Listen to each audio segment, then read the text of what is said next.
চাঁদপুরের বিয়েবাড়ির সেই মুগ ডালের চিংড়ি মাছের রেসিপিটি যদি একবার করে খান তাহলে আপনার যে কোনো অকেশনে এই রেসিপির কথা মনে পড়ে যাবে, এতটাই লোভনীয় হয়। হ্যালো এভরিওয়ান, আসসালামু আলাইকুম। আশা করি সবাই ভালো আছেন। মহান আল্লাহ তাআলার অশেষ রহমতে আমিও অনেক ভালো আছি। চলে আসলাম আরেকটা নতুন রেসিপি নিয়ে। Welcome to Nahar lifestyle. আজকে আপনাদেরকে তৈরি করে দেখাবো চাঁদপুরের বিয়েবাড়ির একদম স্টাইলে যেভাবে আমরা মুগ ডাল দিয়ে চিংড়ি মাছটা রান্না করি সেই রেসিপিটা। কড়াইয়ের মধ্যে দিয়ে দিলাম আমি খানিকটা সরিষার তেল দিয়ে আমি এখানে দিয়ে দিলাম ফোড়নের জন্য দুটো শুকনো মরিচ দিয়ে এখানে দিয়ে দিয়েছি দুটো তেজপাতা, দিয়ে দিয়েছি পেঁয়াজ। যেহেতু সরিষার তেল দিয়েছি তাই একটু ধোঁয়াটা বেশি হচ্ছে, কোনো ব্যাপার না। দিয়ে দিয়েছি কিছুটা রসুন কুচি দিয়ে এগুলোকে একটু লাল লাল করে ভেজে নিব। আমাদের চাঁদপুরে বিয়েবাড়িতে এই রেসিপিটা থাকেই, আর এতটা মজার হয়। আপনি গরু গোশত বলেন, তারপর রোস্ট বলেন, এসব খাবারের থেকে কিন্তু এই মুগ ডালটা অনেক বেশি চলে।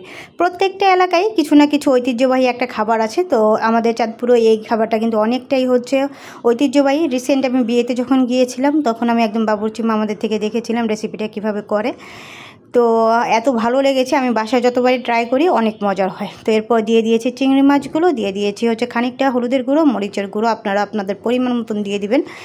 দিয়ে তারপর আমি এগুলো একটু তেলের মধ্যে ভালোভাবে ভেজে নিচ্ছি, কেননা যে কোনো মশলা আপনি তেলের মধ্যে একটু ভেজে তারপর যদি আপনি পানি দেন তাহলে এর কালার এবং খেতেও কিন্তু অনেক মজার হয়। পরিমাণ মতো লবণ দিয়ে দিলাম, একটুখানি ধনিয়া গুঁড়ো দিয়ে সামান্য একটুখানি পানি দিয়ে আমি মশলাটা এখন ভালোভাবে কষিয়ে নেব। এতে করে আমার চিংড়ি মাছটা খুব সুন্দর একটা কালার আসবে এবং আমার মশলাটা কষাতেও খুব সুন্দর একটা ফ্লেভার চলে আসবে। আর এর মধ্যে আমি মুগ ডালগুলোকে হালকা ভেজে তারপর সামান্য পরিমাণে আমি প্রায় 40% সিদ্ধ করে নিয়েছিলাম। এরপর একটা স্ট্রেনারে দিয়ে দিয়েছিলাম পানি ঝরাতে। রেসিপিটা যাতে বেশি বড় না হয় এবং আপনাদের দেখতে যাতে বোর না হয়, এই জন্য আমি বেশ কিছু জিনিস আপনাদেরকে স্কিপ করে গেছি। কেননা আমরা কন্টেন্ট ক্রিয়েটর, আমরা অন্যের ভিডিওটা ধাক্কা দেওয়াটাই আমাদের বেশি একটা অভ্যস্ত হয়ে গেছে। সম্পূর্ণ ভিডিও যদি আপনি না দেখে একটি গঠনমূলক কমেন্ট না করেন তাহলে কিন্তু কখনোই আপনি ফেসবুকে সফল হতে পারবেন না। চেষ্টা করবেন ভিডিও দেখে ভিডিও রিলেটেড একটি গঠনমূলক কমেন্ট করার জন্য। আচ্ছা, সুচলিত একটা রেসিপির মাধ্যমে গঠনমূলক কমেন্ট আমরা কিভাবে করতে পারি, এই যে আমি আপনাদেরকে মুগ ডাল দিয়ে মাছ দিয়ে রান্না করাটা দেখাচ্ছি, সেখানে আপনারা বলতে পারেন কমেন্ট বক্সে এসে, আপু আপনার রেসিপিটা কিন্তু দারুণ হয়েছে, আপনি মুগ ডাল দিয়ে চিংড়ি মাছ দিয়ে রসুন পেঁয়াজ তারপরে শুকনো মরিচ দিয়ে কী মজাদার একটা রেসিপি তৈরি করলেন। হ্যাঁ, ভালোভাবে কষিয়ে নিলেন, খুবই ভালো লাগলো রেসিপিটি। হ্যাঁ, সম্পূর্ণ ভিডিওটি দেখে গেলাম।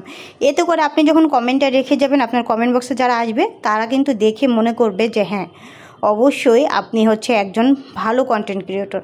আপনার এই একটি কমেন্টের মাধ্যমে অনেকে আপনাকে ফলোও করে দিবে। এভাবে কিন্তু আপনি অ্যাক্টিভ ফলোয়ারও পেয়ে যাবেন। দেখতে দেখতে আপনাদের সাথে কথা বলতে বলতে কিন্তু আমার মুগ ডাল খুব সুন্দরভাবে সিদ্ধ হয়ে গেছে। রান্নাটা শেষ পর্যায়ে আমি কিছুটা জিরা গুঁড়া দিয়ে দিয়েছি। আপনারা চাইলে ধনিয়া গুঁড়ো কিংবা ধনিয়া পাতা দিতে পারেন, অনেক মজার হয়। ভিডিওটি কেমন লাগলো জানাবেন।